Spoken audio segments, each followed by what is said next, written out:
بسم الله الرحمن الرحيم. الحمد لله وكفى وسلام على عباده الذين اصطفى. أما بعد، أعوذ بالله من الشيطان الرجيم. بسم الله الرحمن الرحيم. اقترب للناس حسابهم وهم في غفلة معرضون. صدق اللہ العظیم. یہ 17واں پارہ ہے. اس پارے میں دو صورتیں ہیں، ایک سورہ انبیاء اور دوسری جو صورت ہے سورہ حج ہے. سب سے پہلی آیت میں اللہ تعالی نے قیامت میں حساب اور کتاب کا تذکرہ فرمایا، اور اس میں اگر دو الہ ہوتے تو دنیا کا کیا انجام، اللہ تعالیٰ نے اس کا بھی تذکرہ فرمایا. توحید پر اللہ تعالیٰ نے اس بارے میں 6 دلائل بیان کیے. پھر اللہ تعالیٰ نے سورہ حج کے شروعات میں قیامت میں زلزلے کا ذکر فرمایا. سب سے پہلی آیت کریمہ جسے میں نے تلاوت کی، اللہ فرماتے ہیں بسم اللہ الرحمن الرحیم. اقترب للناس حسابهم وهم في غفلة معرضون. لوگوں کے لیے ان کے حساب کا دن ان کے بالکل قریب آن پہنچا ہے، حالانکہ یہ ابھی تلک بے خبری اور غفلت میں پڑے منہ موڑ کر زندگی گزار رہے ہیں. ما یاتیہم من ذکر من رب محدث الا استمعوا وهم یلعبون. ان کے رب کی طرف سے کوئی بھی تازہ نصیحت انہیں پہنچتی ہے تو وہ کھیل کرتے بے توجہی کے ساتھ اسے سنتے ہیں. اس آیت کریمہ میں اس پارے کی شروعات میں اللہ تعالی قیامت کے بالکل قریب ہونے کا ذکر فرمایا. نبی اکرم صلی اللہ علیہ وسلم کی آمد خود اس بات کی دلیل ہے کہ حضور صلی اللہ علیہ وسلم کے بعد اب کوئی پیغمبر نہیں آتے، اب آئے گی تو صرف قیامت آئے گی. ہم قیامت کے قریب کی امت ہیں. اللہ نے اس بارے کے اندر صاف طریقے سے بیان کیا کہ اب ساری دنیا کو حساب دینے کا وقت ان کے سر پہ آن پہنچا ہے. اس لیے ہماری عمر بھی 60-70 کے درمیان حدیثوں کے اندر بیان ہوتی ہے. پہلے زمانے میں لوگوں کی عمریں 500 سال تک تھی.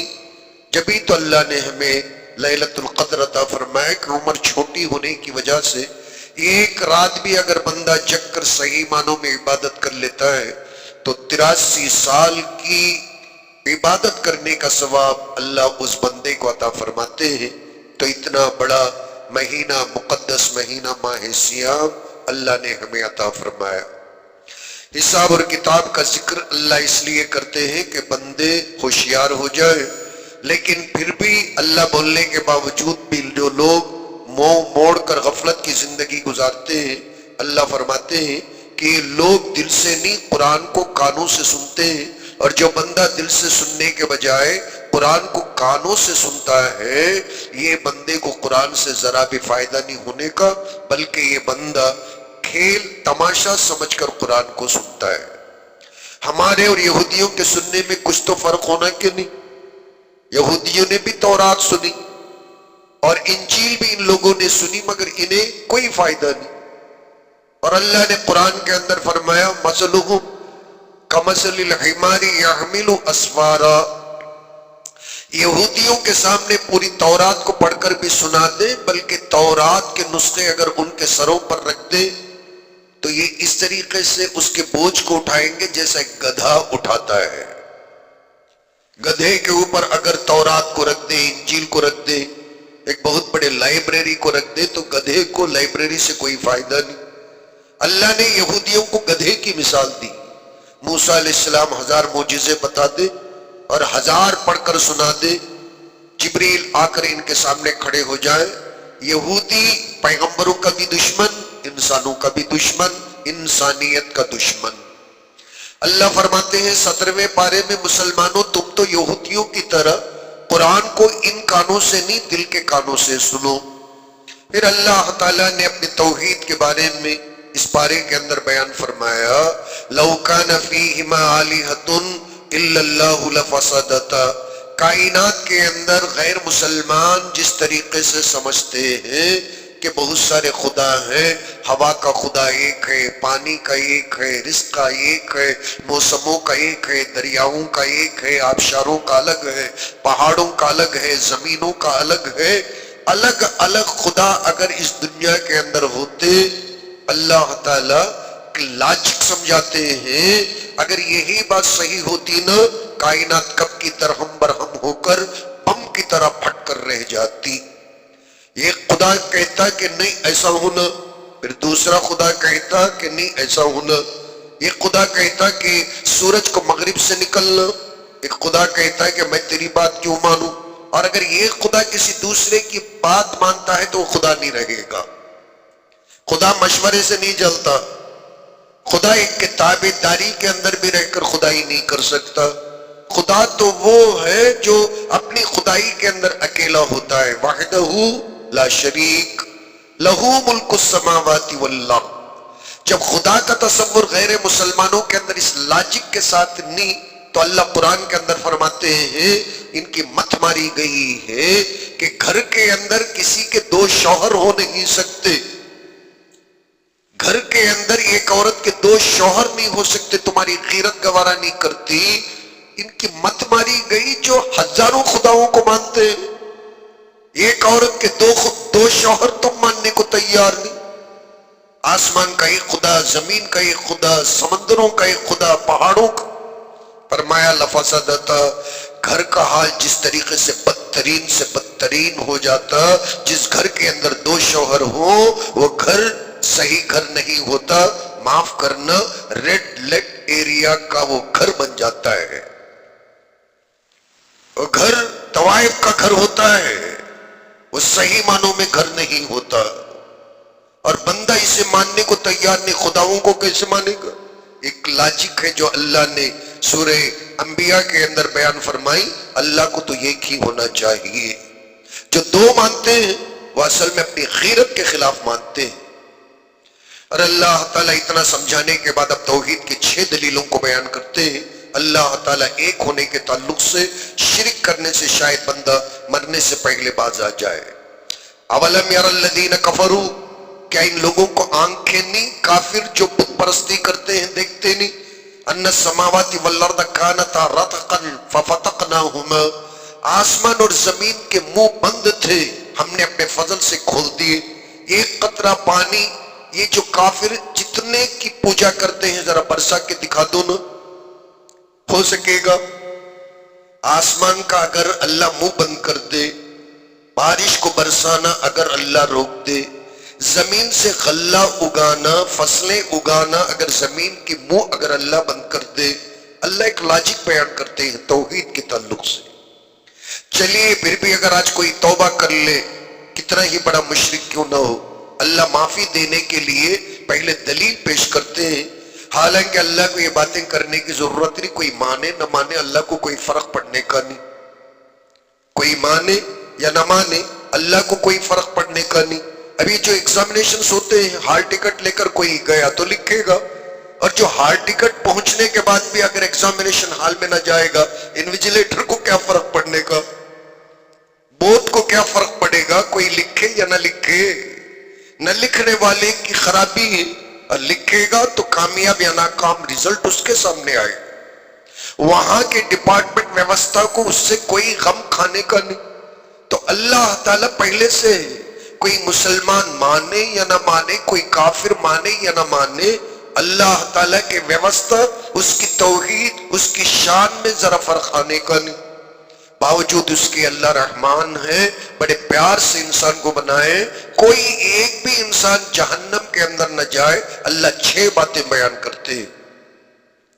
ہم نے آسمان کے منہ کو بند کر دیا، پھر اپنے ہی فضل سے کھولا، اور جب اللہ نے کھولا تو آسمان سے پانی برستا ہے، اور زمین پہلے بند تھی۔ اللہ انسان کو بنانے کے بعد میں انسان نے نہیں مانگا، اور اس کے کھانے پینے کا ویوستھا اللہ نے کیا، انسان نے نہیں کیا۔ اور جب پانی نہیں انسان بچ سکے گا. اور چاند میں انسان اس لیے نہیں بستا ہے کہ چاند پہ بارش نہیں ہوتی اور چاند میں کھیتی باڑی نہیں. اسی طرح کچھ گرہ اور جسے ہم مریخ کہتے ہیں اور اس کے اندر بھی پانی آج تک نہیں ہے. لوگ سرچ کرتے ہیں تھک جاتے ہیں کہ وہاں یہاں سے نکل کر جا کے بڑے بابا لوگ جتنے ہوتے ہیں وہاں بنگلے بنانے کی فکر میں چاند میں نہیں بنا سکے وہاں جا کے کیا بنائیں گے. تو اللہ انسان کو یہ بنانے کے بعد میں انسان کو کھلا کر پلا کر اور پھر اس کو اس کی عبادت میں مشغول رکھنے کے لیے آسمان کے منہ کو بھی کھولا اور زمین کے منہ کو بھی کھولا. یہ سب سے پہلی دلیل ہے. اور دوسری دلیل اللہ تعالیٰ فرماتے ہیں وَجَعَلْنَا فِي الْأَرْضِ رَوَاسِيَ پہاڑوں کو اللہ میخ بنا کر گاڑ دیا تاکہ یہ بندوں کو لے کر ہل نہ جائے زلزلہ نہ آ جائے. وَجَعَلْنَا فِيهَا فِجَاجًا سُبُلًا اور زمین بنا کر اللہ نے خاردار جھاڑیاں نہیں بنائی بلکہ نیشنل ہائی ویز بھی بنانے کا اللہ قرآن کے اندر دعویٰ کیا. یہ جو نیشنل ہائی ویز ہے نا یہ اللہ نے بنائے. یہ سینٹرل گورنمنٹ نے نہیں بنائے. اللہ پہلے سے ایک پلان بنا کے رکھا اور امپلیمنٹ سینٹرل گورنمنٹ کرتی ہے کہ کون سا سڑک یہاں سے کلکتے کو کس نمبر کے ساتھ جانا ہے. اللہ فرماتے ہیں وَجَعَلْنَا فِيهَا فِجَاجًا سُبُلًا نیشنل ہائی وے جتنے بھی ہیں آرام سے فراٹے بھرتے ہوئے 6 لائن کے 8 لائن کے اللہ نے ازل کے اندر بنائے. اور جتنے ہمارے انڈیا میں بنیں گے نا اس میپ کے مطابق بنیں گے. لعلہم یہتدون شاید کہ ان باتوں کو دیکھ کر تمہیں ہدایت آ جائے. اللہ تعالیٰ فرماتے ہیں کہ ان چیزوں کو دیکھ کر تو ہدایت لے لو نصیحت حاصل کرو. اور پھر اللہ تعالیٰ 5ویں نمبر پر فرماتے ہیں وَجَعَلْنَا السَّمَاءَ سَقْفًا مَحْفُوظًا اور ہم نے آسمان کو ایک محفوظ چھت بنایا. شیطان اوپر جا نہیں سکتا اور وہاں کی باتوں کو چرا کر یہاں نجومیوں کو بتا نہیں سکتا. اور اللہ 6 نمبر پر فرماتے ہیں هُوَ الَّذِي خَلْقَ اللَّيْلَ وَالنَّهَارَ وَالشَّمْسَ وَالْقَمَرَ كُلٌّ فِي فَلَكٍ يَسْبَحُونَ اللہ ہی ہے جس نے رات پیدا کیے دن پیدا کیے سورج پیدا کیے چاند پیدا کیے. یہ سب اپنے آربٹ کے اندر اور پھر اپنے دائرے کے اندر گھوم رہے ہیں. اتنی ساری باتیں اللہ تعالیٰ بیان کرنے کے بعد میں جب پیغمبروں سے امام الانبیاء سے دعوت کا کام کراتے ہیں پھر بھی ابو جہل کہتا ہے کہ کوئی معجزہ ہے.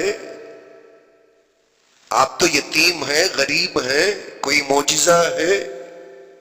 اتنی دلیلیں سامنے آنے کے بعد بھی اب معجزہ پوچھے.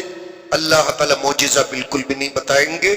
اللہ نے بندے کو عقل دی عقل سے اسلام کو اور اللہ کو بندے کو غائبانہ طور پہ سمجھنا ہے.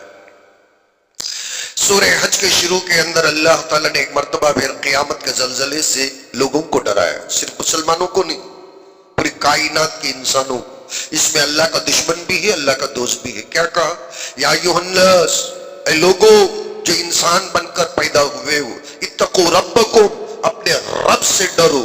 کیوں ان زلزلۃ الساعۃ شیء عظیم اس لیے کہ قیامت کے دن جو بھونچال پیدا ہوگا نا وہ کوئی معمولی ایک نہیں ہوگا. شیء عظیم بہت بڑا ایشو ہوگا بہت بڑا. کیسے یوم ترونہا اگر تو اس دن زندہ رہے گا نا تو دیکھے گا وہ کتنا خطرناک اور بھیانک ہوگا. تذہل کل مرضعۃ عما ارضعت ہر دودھ پلانے والی عورت اپنے بچے کو بھول جائے گی.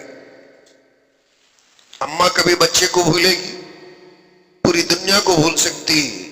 اب جو زلزلہ کا جھٹکا لگے گا نا اللہ بولتے ہیں یوم ترونہ اگر تو زندہ ہے نا تو دیکھے گا تذہل کل مرضعۃ ہر دودھ پلانے والی جسے دودھ پلاتی ہے چاہے وہ جانور ہو کہ عورت ہو اپنے بچے کو بھول جائے گی.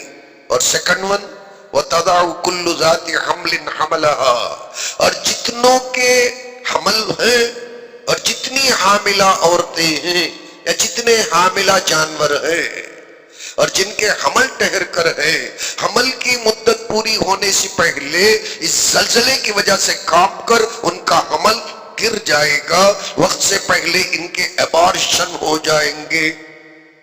وَتَرَى النَّاسَ سُكَارَى اگر تو زندہ ہے تو تیسرے نمبر پر دیکھے گا لوگوں کو نشہ ہو گیا ہے کہ ڈول رہے.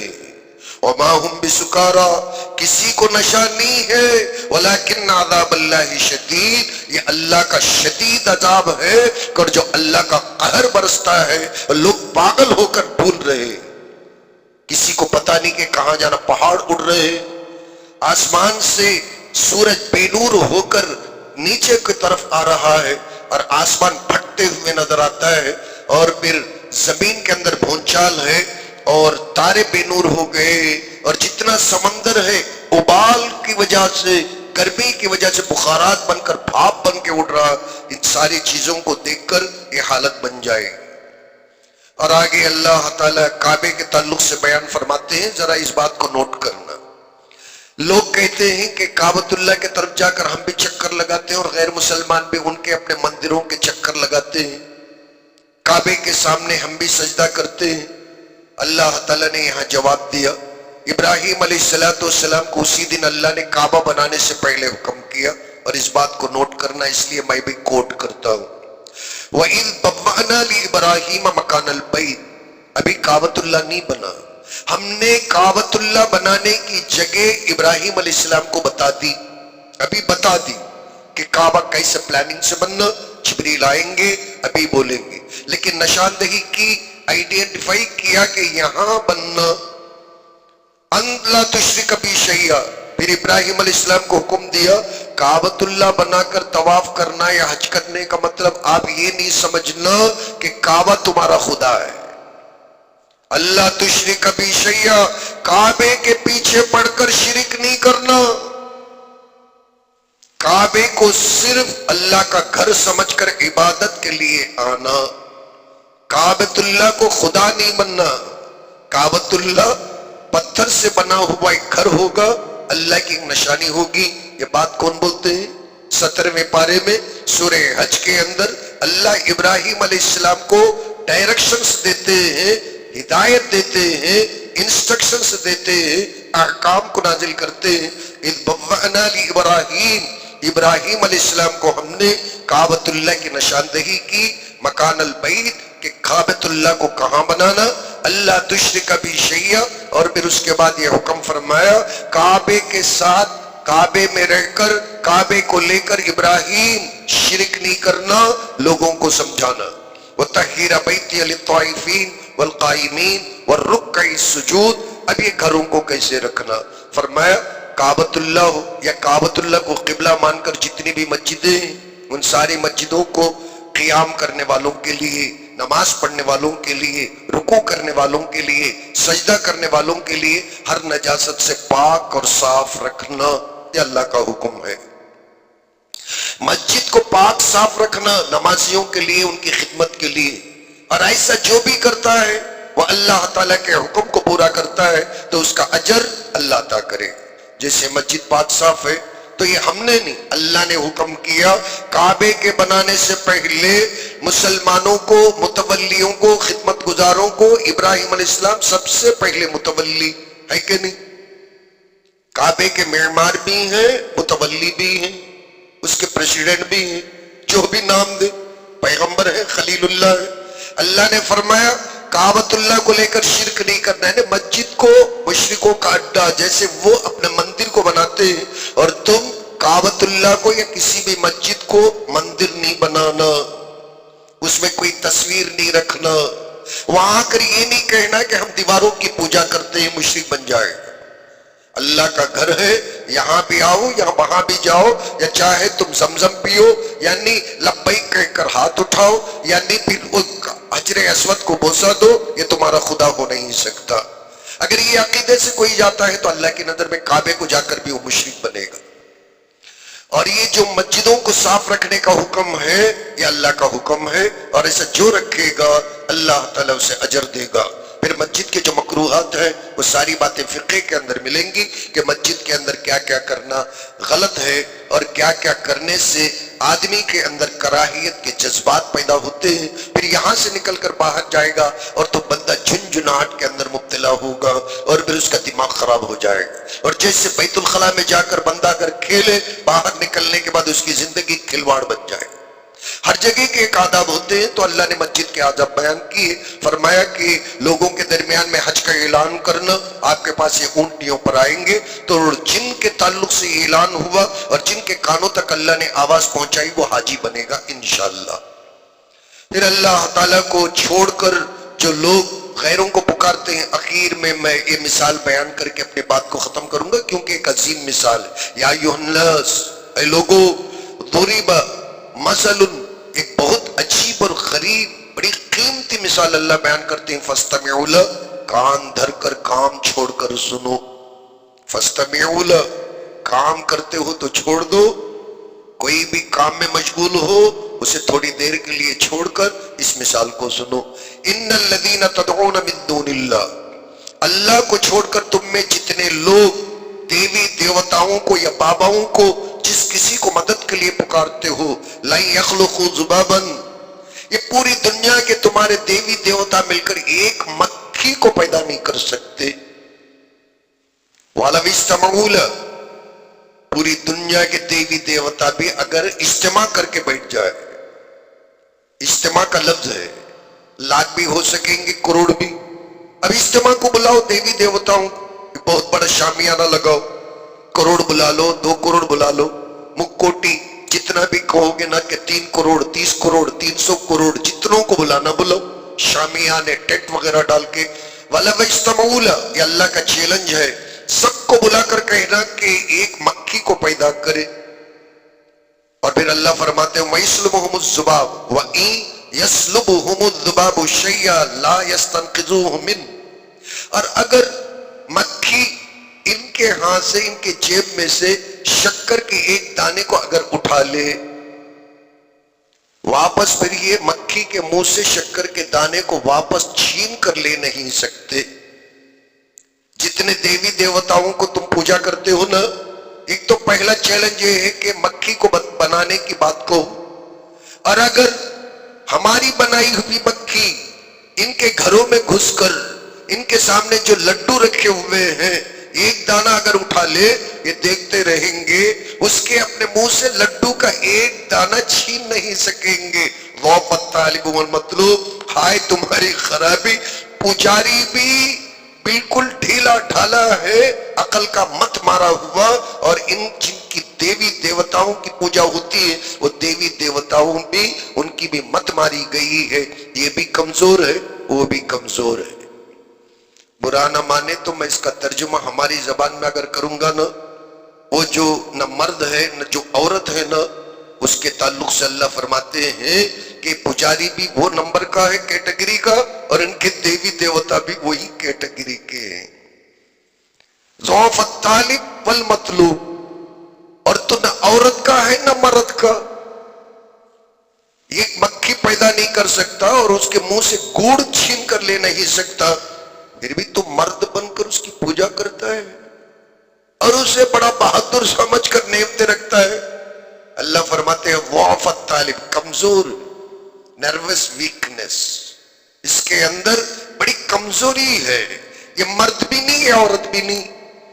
اللہ تعالیٰ نے فرمایا ما قدر اللہ حق قدری، میں اتنا بولنے کے باوجود بھی تم لوگوں نے میری عزت نہیں کی، یہ اللہ کا جلال ہے۔ رمضان کا مہینہ ہے، ہمیں صبح شام اللہ تعالیٰ کی قدر کرنی، ہمارے بچوں کو یہ قدر اور منزلت سکھانی، اور جو بیچاریاں گھر میں بیٹھ کر ہماری خدمت کرتی ہیں، مجھے تو فکر ہے، اور میں آپ لوگوں سے بار بار گزارش کرتا ہوں کہ قرآن کی یہ باتیں جو اللہ اس طرح کھول کر بیان کرتے ہیں، بیچاریاں بالکل سیدھی سادھی ہوتی ہیں، اگر یہ سمجھ جائے نا تو ہمارے سے زیادہ ان کے اندر عملی جذبہ پیدا ہوتا ہے، اور پھر وہ ہم سے زیادہ مضبوط ایمان والیاں ہو جاتی ہیں، اور پھر وہ جو دعائیں کرتی ہیں نا تو اللہ گھر کے اندر ہم سے زیادہ ان کی دعاؤں کو قبول کرتا ہے۔ اس لیے میں بار بار گزارش کرتا ہوں کہ ہماری ماں اور بہنوں تک ان باتوں کو پہنچائیں۔ سبحان اللہ و بحمدی، سبحانک اللہم و بحمدک، ونشہد ان لا الہ الا انت ونستغفرک ونتوب الیک۔